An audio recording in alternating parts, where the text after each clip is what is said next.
In our previous lecture, we have seen what are the chemical symbols of elements. Along with that, we have seen the concept of molecular mass. Today, we are going to see the concept of mole. As we all know, when the elements and compounds take part in a chemical reaction, then it is necessary to know the number of their atoms and molecules. But it is highly difficult to measure the number of atoms or molecules which are present actually in the reaction.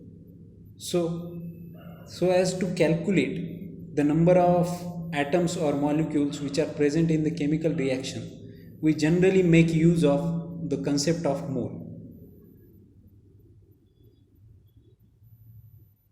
This concept of mole is very convenient, which can be used to measure out quantities that can be handled instead of counting the number of atoms and molecules.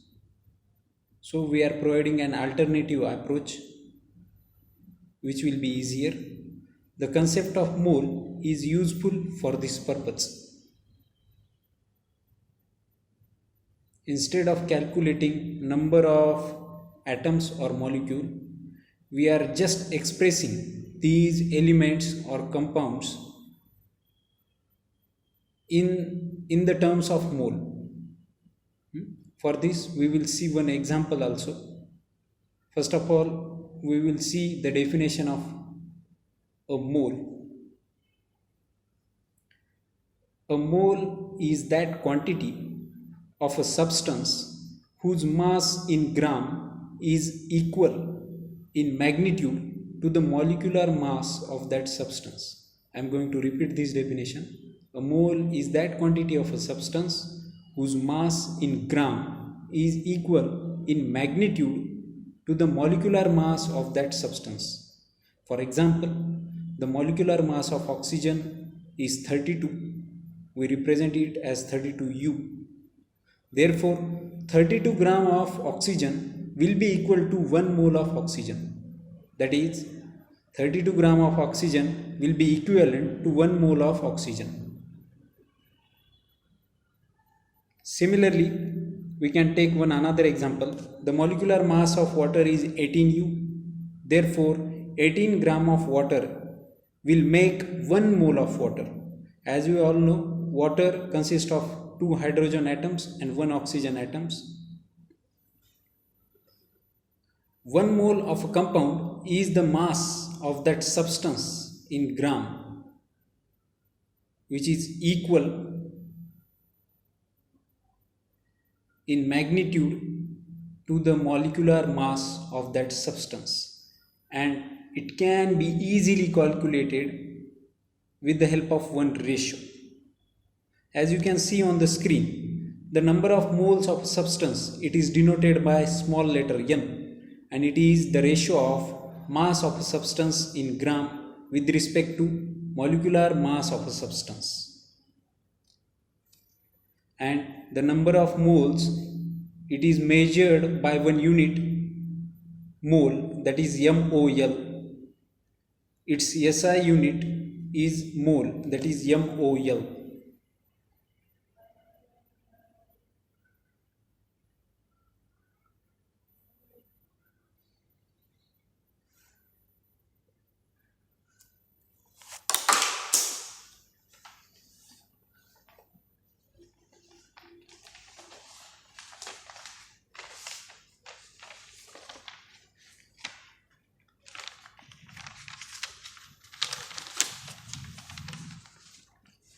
Our next point is Avogadro's number. The number of molecules in 1 mole of any substance is always constant. The Italian scientist Avogadro did pioneering work in this context. Therefore, this number is called as Avogadro's number. Generally, it is denoted by Na. And this Avogadro number is equal to Na is equal to 6.022 into 10 to the power 23.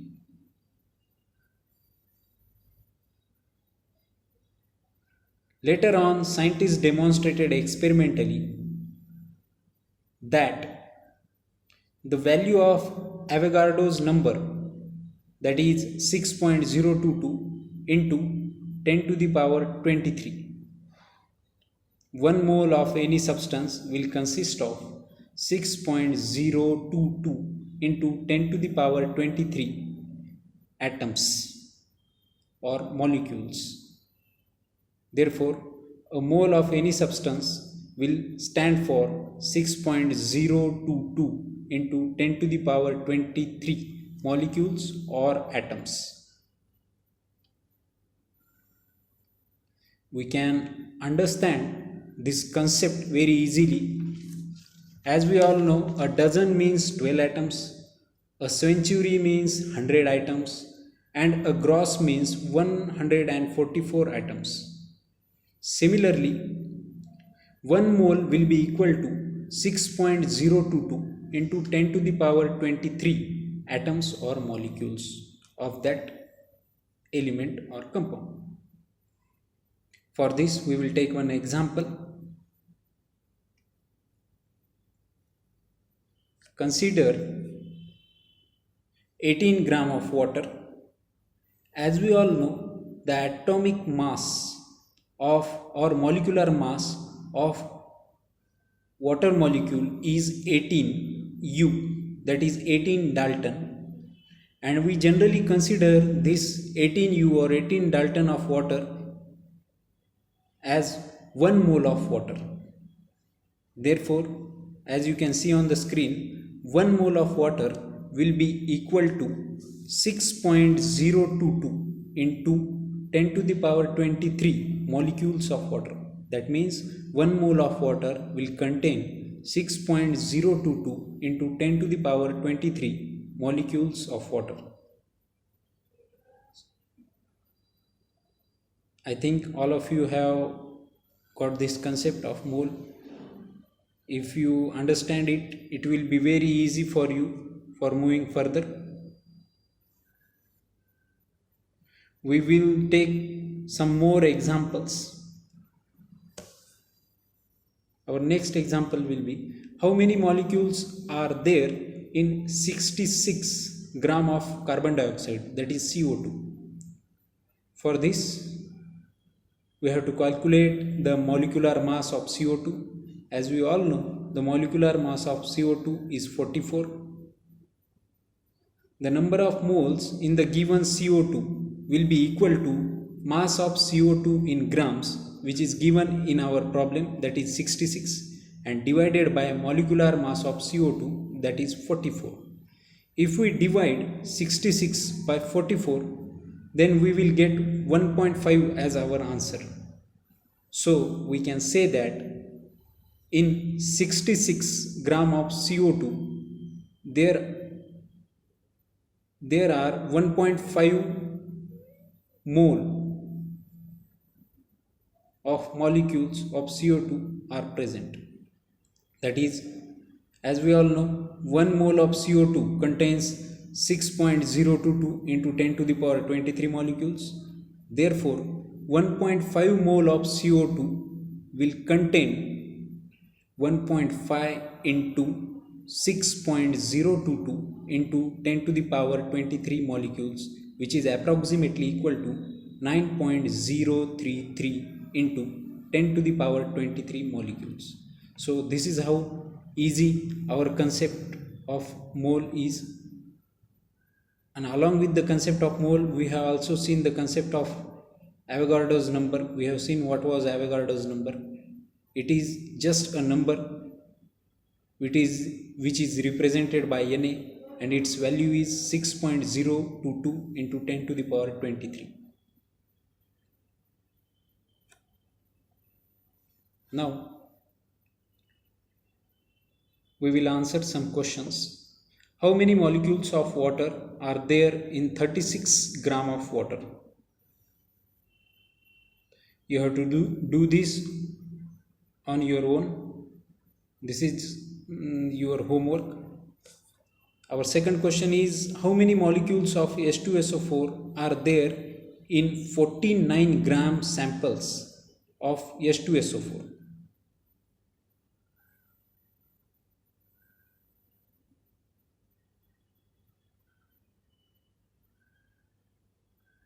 As we all know, the number of molecules in a given quantity of a substance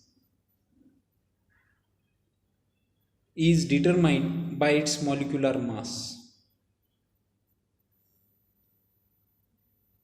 The number of molecules in equal masses of different substances will be totally different.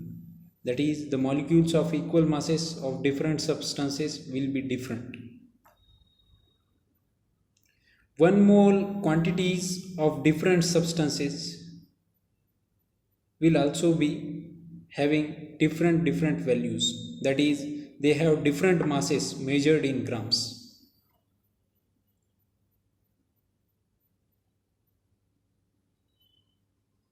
Our next point is valency. Before starting with our next point, that is valency, we will answer some questions. Determine the valencies of hydrogen, chlorine, oxygen and sodium from the molecular formulas. H2.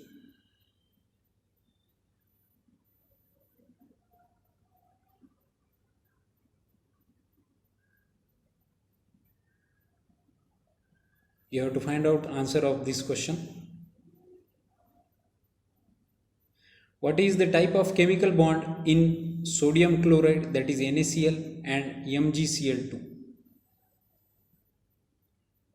I request all of you to write answers of this question with the help of either your textbook or internet. You have to write down these questions along with their answers in your notebook. So now we are going to start our next point, that is valency. As we all know, valency is nothing but the capacity of an element to combine. The valency of an element is indicated by a specific number. For every element, there is a specific number which denotes its valency. It is the number of chemical bonds which is formed by one atom of that element. For example, as we can see on the screen, sodium atom is given. In 18th and 19th century, the laws of chemical combinations were used. These laws are used to find out the valencies of elements. That was very old approach. So in 19th and 20th century, the relationship of this valency of an element is connected with its electronic configuration, and it was recognized all over the world. For example, sodium atom, we denote sodium atom by Na and its electronic configuration is 281.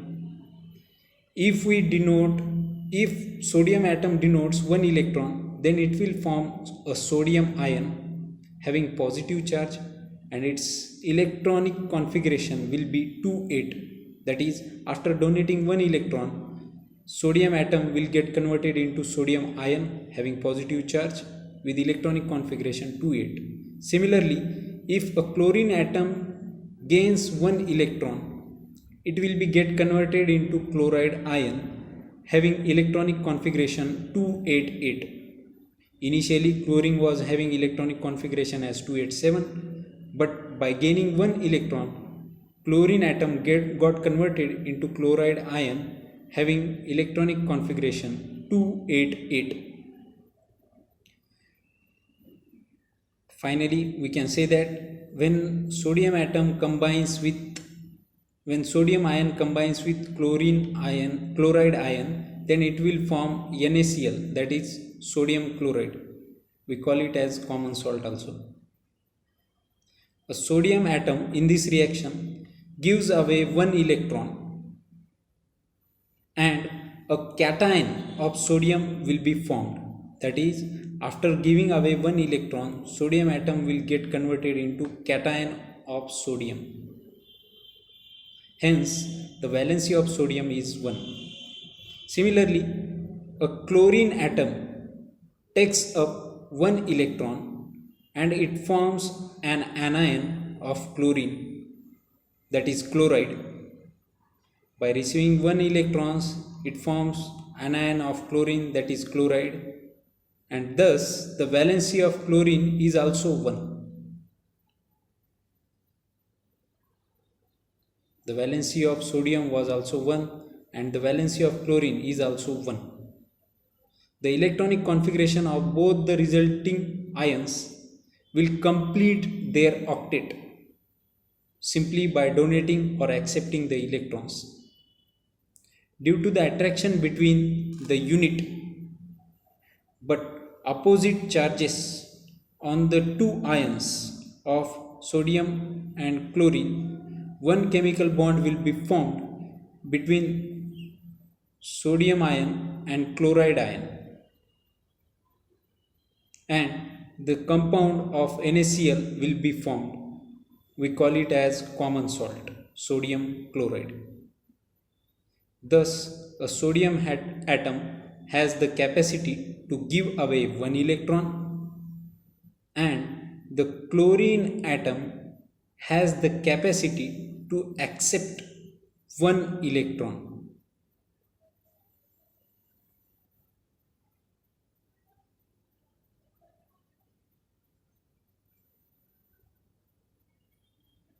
This means that the valency of both the elements, that is sodium and chlorine, is 1.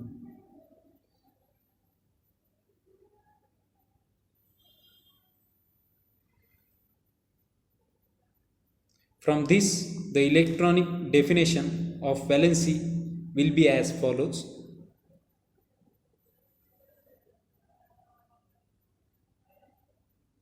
The number of electrons that an atom of an element gives away or takes up while forming an ionic bond is called as valency of that element. We will repeat this definition. The number of electrons that an atom of an element gives away or takes up while forming an ionic bond is called the valency.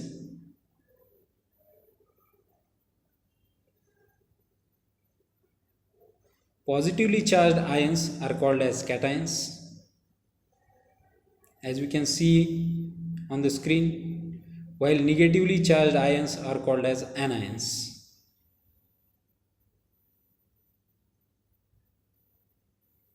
For example, MgCl2 contains Mg++ and Cl- as cation and anion respectively. That is, Mg++ will be cation and Cl- will be anion.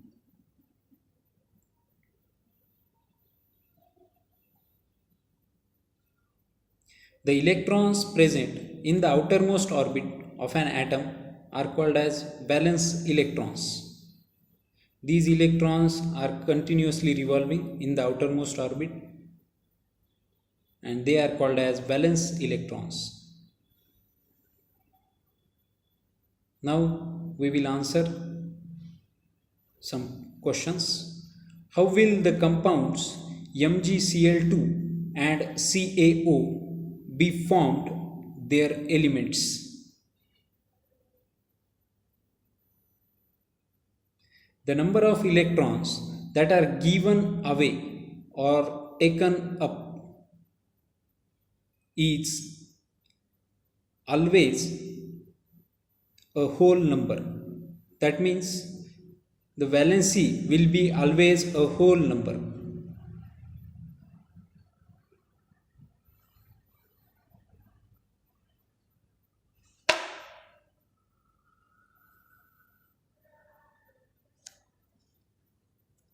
As you can see on the screen, this is the image of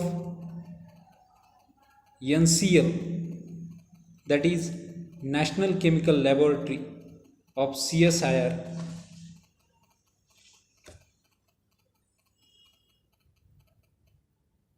This is a unit of CSIR which was established in 1950.